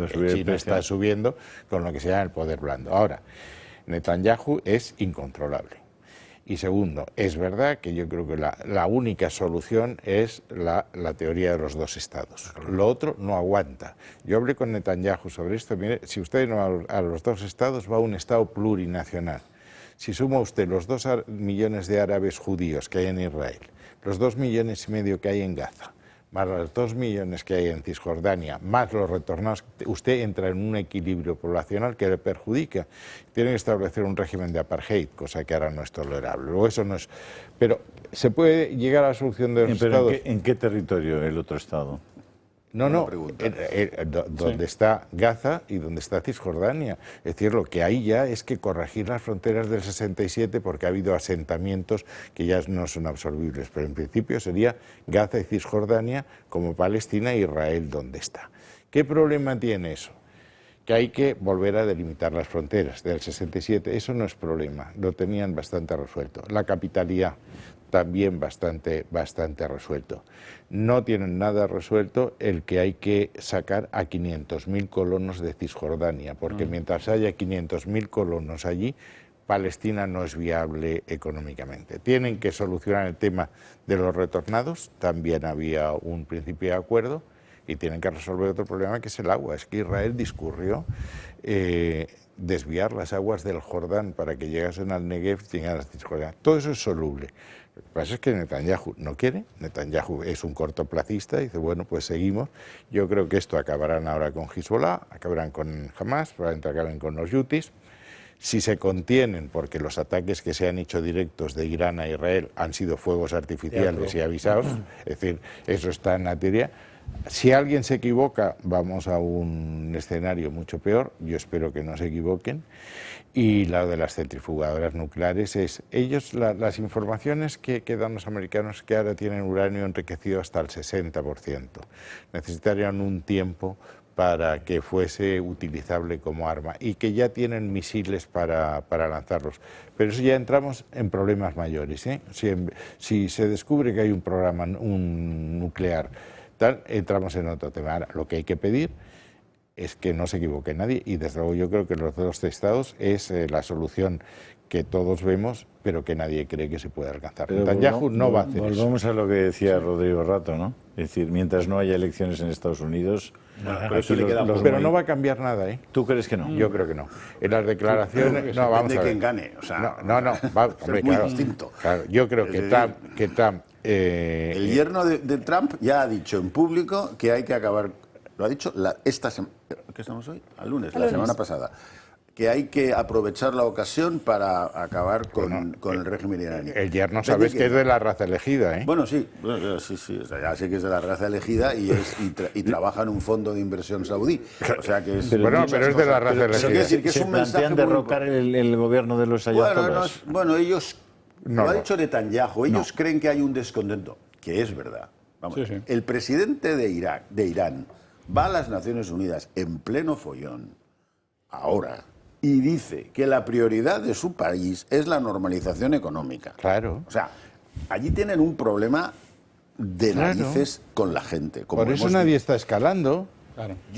Vamos a ver, yo coincido con José Manuel, menos en que el 5 de noviembre, o sea, yo creo que no es lo mismo Trump que Harris, aunque no sean opuestamente tal.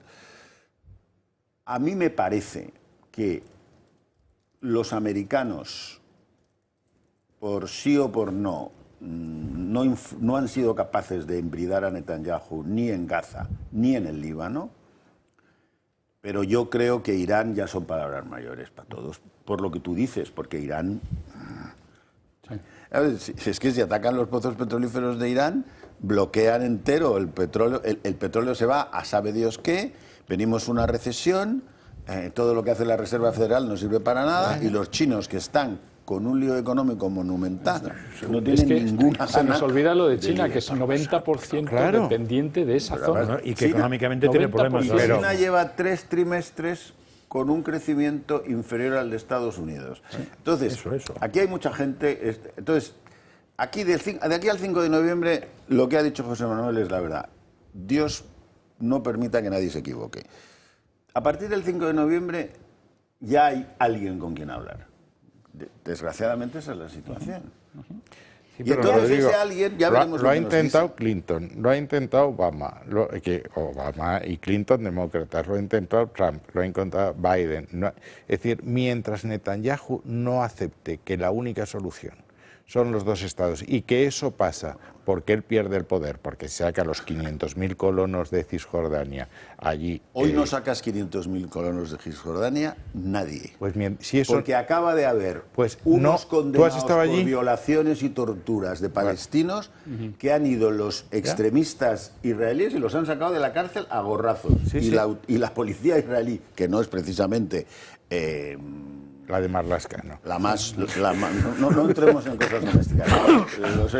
Los guardias suizos del Papa se han callado.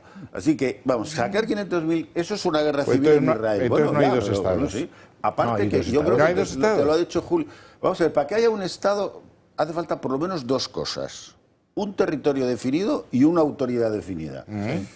O sea, que tienes que estar seguro de que ese otro Estado no se va a armar contra ti otra vez. Aunque sea, ese es el argumento que me dio Netanyahu. Pero primero tiene que haber un territorio definido. ¿Qué quiere usted? ¿Que yo me vaya de Gaza, de Cisjordania, igual que me fui de Gaza y conviertan esto en una plataforma para atacar a Israel? Va a ser que no. El 5 de noviembre yo creo que nos vuelves a llamar y todos lo ya verás. El 6 lo veremos. Ya que yo encantado. Y si vienes tú mejor, pero ya verás sí. como esto no cambia. La semana pasada, Rodrigo, terminábamos el viernes conociendo cómo precisamente la Unión Europea, Bruselas ratificaba esos aranceles a los coches eléctricos de China. Esa sí que es una guerra mundial, segura, la de los coches eléctricos. Esa ya está declarada. ¿Quién se va a llevar los coches eléctricos? Los chinos son los que tienen más coches eléctricos y más baratos. Los americanos han decidido que no quieren competir y que por lo tanto los chinos no van a vender un coche eléctrico en su país. Eso es lo que ellos quieren, ya veremos si lo consiguen. Los canadienses se han apuntado a ese barco y los europeos pues estamos entre Pinto y Valdemoro, ¿no? Es decir, ahora hemos decidido el viernes una cosa, pero el 30 de octubre la vamos a volver a revisar porque los alemanes, que no son pequeña opinión, pues tienen mucho negocio en China y no están los alemanes, después de lo que les ha pasado con el gas ruso, como para perder negocio. Entonces, ahí hay un problemón, porque los chinos subsidian, todos subsidian, pero los chinos subsidian 4 o 5 veces más que los demás. Y además no fabrican mal. Entonces, la batalla de los coches eléctricos está por dar, pero se están planificando las zonas de combate. Los americanos de momento han dicho, este mercado que es el mío, aquí no entra ninguno. Ya veremos si lo consiguen o si entran desde México y se lo tienen que tragar. Los canadienses se han sumado a esa situación. Los chinos, desde luego, con los subsidios que tienen, no prevén que ningún coche extranjero vaya a entrar en China porque por precio no va a entrar. Y los europeos, pues queremos una cosa... En una votación en la que el número mayor es de abstencionistas, ya está decidida cuál es la decisión, ¿no? Entonces, es una batalla que... esa sí que es la batalla que está planteada. ¿Quién va a ser el protagonista de los coches eléctricos? O si van a tener que repartirse. Y eso tiene todavía más interés porque al mismo tiempo la venta de coches eléctricos está cayendo. Sí, pero si no hay quien los cargue. Tenéis claro que hay futuro. Las razones lo sé, pero estamos montando un follón, llamémoslo como queramos, internacional de proteccionismo extremo, por lo menos en Estados Unidos y en China, y Europa no acaba de decidirse, pero va camino de eso, y al mismo tiempo el negocio, sustrato, no arranca. No arranca porque, claro, el otro día oí en una emisora española un ejemplo muy importante, vamos, que me pareció muy relevante. En el año 2010, o no sé cuándo, el coche más popular en España era el Focus, y valía 14.000 euros. Hoy un Focus eléctrico vale 40.000 euros. Entonces tú le vas a decir a Juan Español, que se compró un Focus en el año 2010 y que sigue funcionándole perfectamente... Pregúntale a Almeida cómo funciona el Focus que se compró Juan Español, porque no lo puede meter en ninguna parte. Tú quieres ahí la cuchara, ¿no?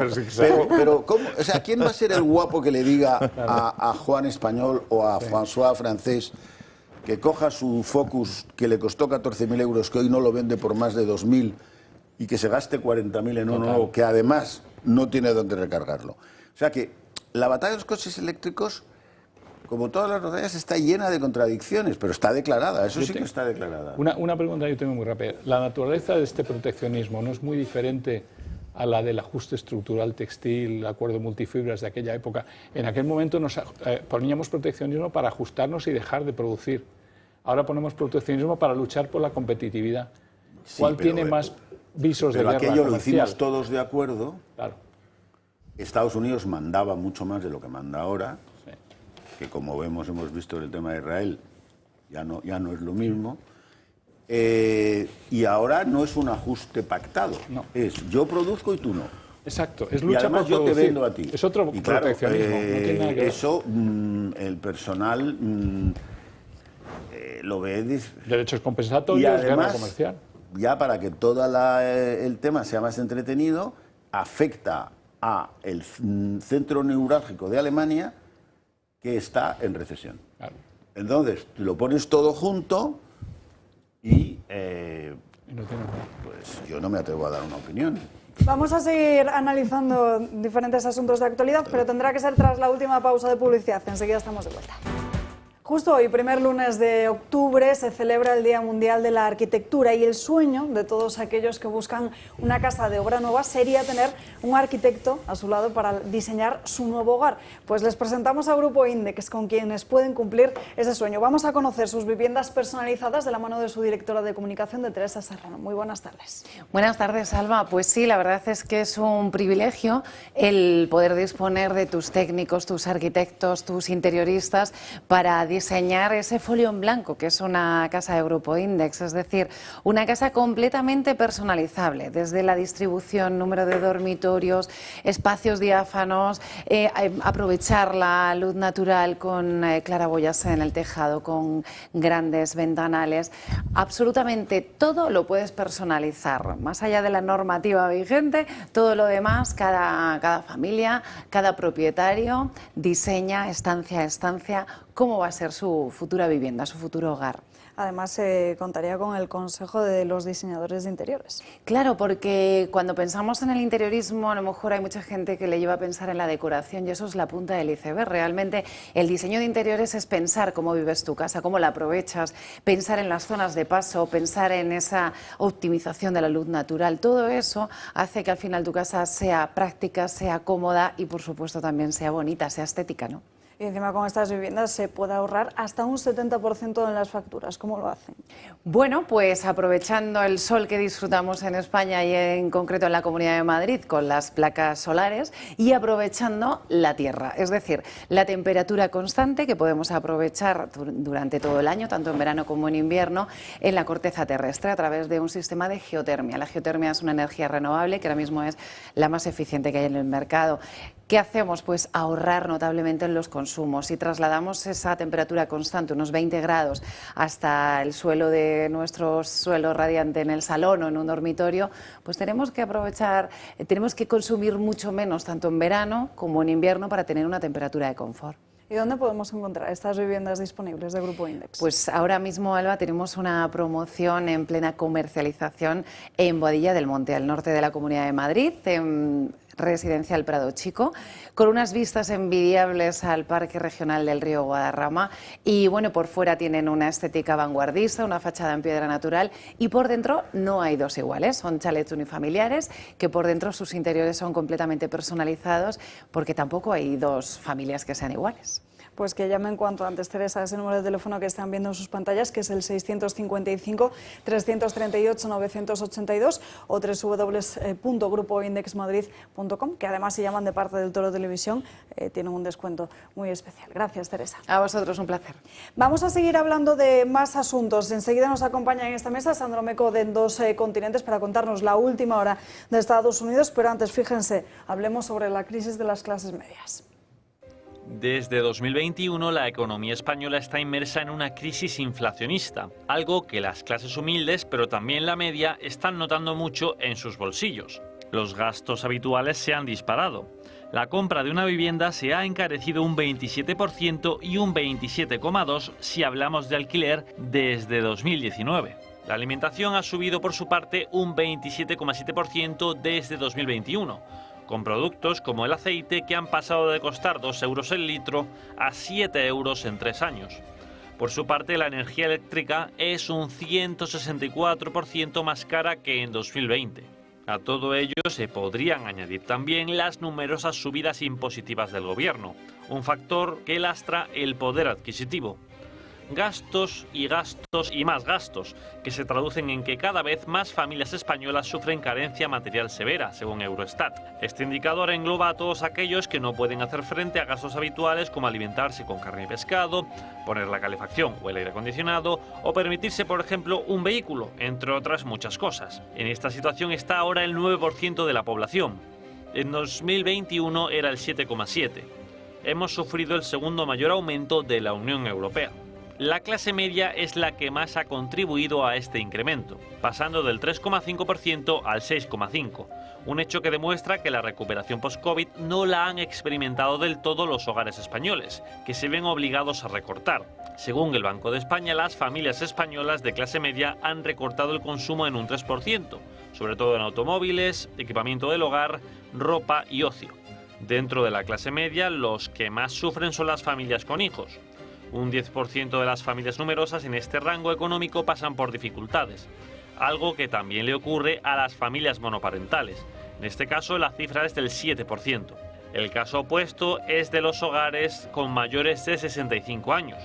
En aquellos en los que entra una pensión, la tasa de carencia es apenas del 2%. Recordemos que el gobierno ha subido las pensiones un 33% en los últimos 6 años. El deterioro del nivel de vida y las dificultades económicas también han llegado a la clase media.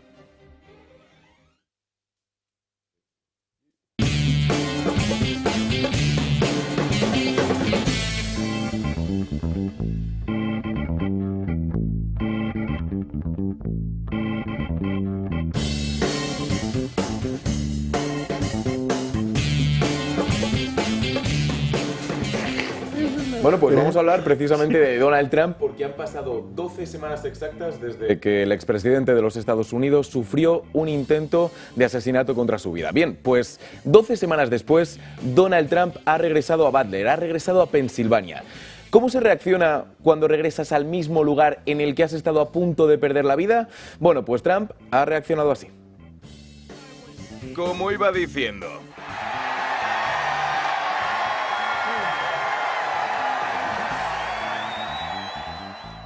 Como iba diciendo, que mi discurso no lo había acabado y hace el mismo movimiento que hizo para poder salvar su vida mirando al mismo gráfico al que estaba mirando cuando esa bala le rozó la oreja y pudo, afortunadamente, contar la historia. Bien, no todos...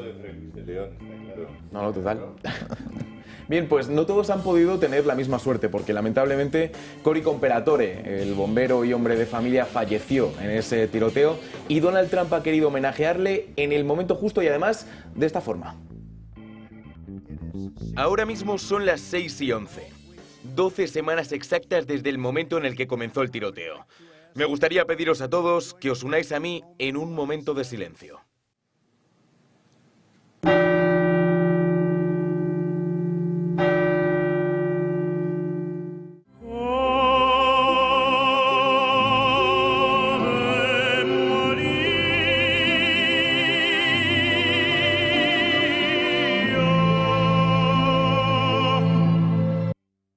Con ese momento de silencio y ese Ave María.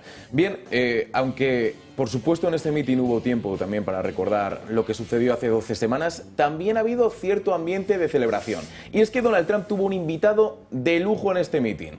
Un hombre que se lo ha pasado bastante bien y si no atentos a la foto que se ha subido con respecto a la primera intervención de Elon Musk en ese mismo mitin. Vemos a un Elon cuya felicidad está desatada ante la cara de un propio Trump que no sé si sabe exactamente lo que está sucediendo a su lado. Bien, pues Elon Musk ha llegado a Pensilvania con un único objetivo: pedir el voto para Donald Trump, poniéndolo además en comparación con otro presidente de los Estados Unidos. Mirad, el carácter real de una persona se comprueba cuando la misma se enfrenta al fuego. Mientras tenemos a un presidente que no puede subir las escaleras, hay otro con el puño en alto tras haber sido disparado. Luchad, luchad, luchad, con sangre en la cara. Y este ha sido el resumen de un evento que se produce, bueno, mañana estaremos exactamente a 4 semanas exactas de las elecciones de los Estados Unidos, que en palabras de Donald Trump va a ser las más importantes en la historia del país. Por lo menos este da la cara, Elon Musk, porque los Zuckerberg, los Gates y compañía son además de unos cabrones, unos cobardes, que no son capaces de decir que van a votar o que van a apoyar a lo que llama Margallo un conjunto vacío. Que yo no voy a llamar nada de eso.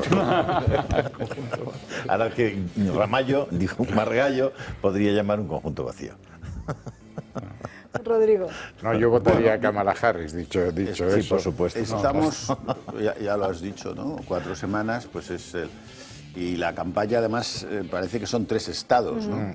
Sí, sí. Y son muy pocos miles de votos, ¿no? Entonces esto está en un aire tremendo, ¿no? No sabemos si la personalidad de Trump dominará la... Trump, su personalidad tiene muchísimos detractores, no es lo que mejor le viene, ¿no? Y él trata de que lo que prime no sea tanto la de Harris, sino Harris y Biden juntos, como si Biden nunca fuera a desaparecer. Y la guerra, inevitablemente tenemos que volver a la guerra, pues Trump la quiere explotar diciendo estos nos han metido en una guerra más y yo os voy a sacar, ¿no? Aunque parece que a los americanos lo que más les importa es la economía. Absolutamente. Sí, sí. Y eso... ahora, tampoco sabemos si a los 10.000, 5.000 de Pensilvania les va a importar la economía o les va a importar el aborto. Gaza o el aborto. El aborto le ha ido... Venga, dale, Kamala. Sí, porque el aborto y Trump no se moja, o sea, ahí está el canto. Está ahí. Entonces, son unas elecciones muy ajustadas. ¿Y qué pasa? Vamos a ver, supongamos que gana uno, gana otro, al día siguiente tienen lo que tienen sobre la mesa, ¿no? La economía la tienen muy bien, 200 y pico mil empleos la última cifra, alucinante, los tipos de interés bajando, la bolsa subiendo, pues ya veremos, ¿no?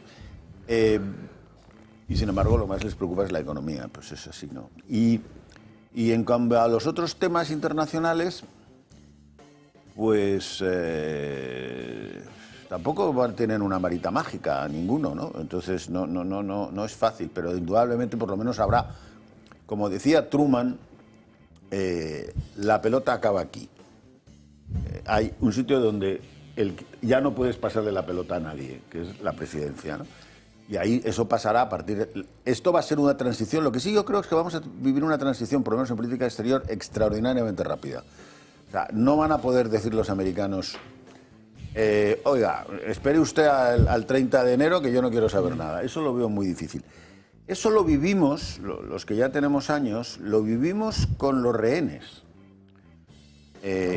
Con Carter. Carter no conseguía que le soltaran los rehenes. Y el mensaje que le dio Reagan a los iraníes es, no quiero llegar con los rehenes ahí. Mejor para vosotros. Y lo soltaron.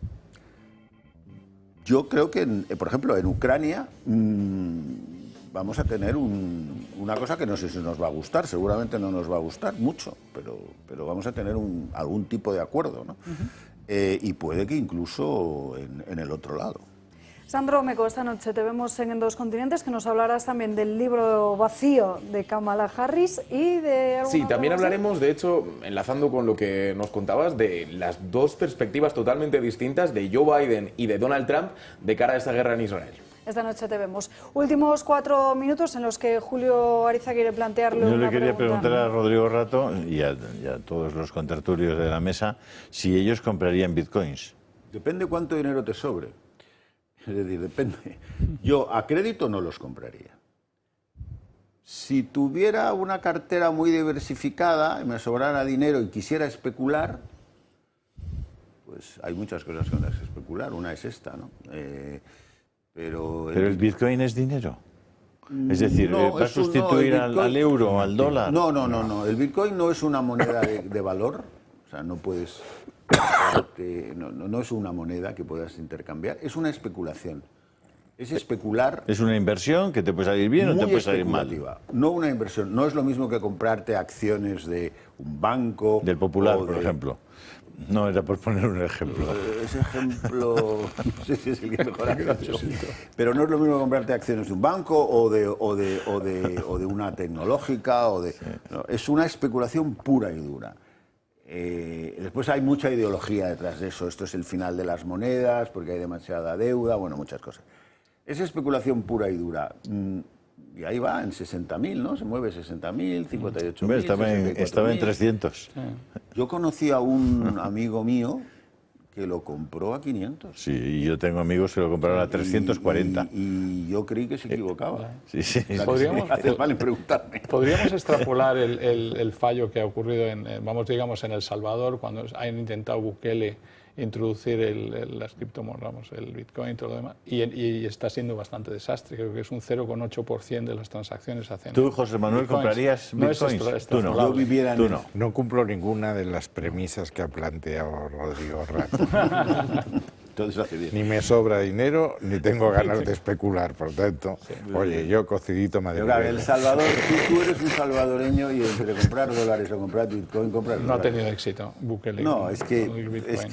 es que, vamos a ver, la gente, en estos países que han sufrido tanto y que han tenido devaluaciones y corralitos y demás, la gente sabe mucho más de finanzas que nosotros, pero mucho más. Y no lo toca. Y claro, un señor del Salvador sabe que en el peor de los casos, un paquetito de dólares es siempre un paquetito de dólares. Y un Bitcoin, pues tienes que cumplir esos objetivos, esos requisitos, ¿no? Entonces, Julio, yo creo que tú eres un hombre de esos requisitos. ¿Tú crees que sí, que me sobra dinero? Me sobra dinero y especulador. Entonces tienes tu cartera cubierta, yo te veo. ¿Eres el prototipo del inversor en Bitcoin? Tira para adelante. Pues vamos a ello. Somos amigos tuyos. Voy a hacerme minero. Bien. En fin, se nos está acabando el tiempo, nos quedan muchos asuntos en el tintero para tratar con don Rodrigo Pues Rato, la pero le veremos próxima por vez. aquí Encantado. otro día. Será un Antes de placer. despedirnos, Julio, ¿qué estás contando en tu canal de Telegram? Que me tienes que dar un segundo. Tienes un minuto exacto. ¿Sí? O un poquito menos. Ya, pues a ver si lo aprovecho. Pues vamos a ver, tenéis la aparición de Elon Musk efectivamente en el meeting de tal. Tenéis una cosa muy divertida, Sí, que es la foto representación del infierno en la Catedral de Narbona, en Francia, en la que el demonio es Zapatero. Os he puesto la representación Miradlo para que la porque veáis. es impresionante. Sí, Y sí, veáis sí. que no os digo, no. La representación del infierno en la Catedral de Narbona, que es una cosa en piedra y tal, el demonio es Zapatero, no sé por qué, es la típica casualidad. Y bueno, y luego tenéis lo que está haciendo ya Telegram, que ya está entregando la información a las autoridades, parece que funcionó lo de París, la detención, y luego hay un artículo infumable del diario.es sobre el tema de la financiación de Vox, que es para darles... Pueden verlo todo en el canal de Telegram de Julio hombre. Iza. No hay tiempo para más, que tengan un feliz día, nos vemos mañana. Adiós.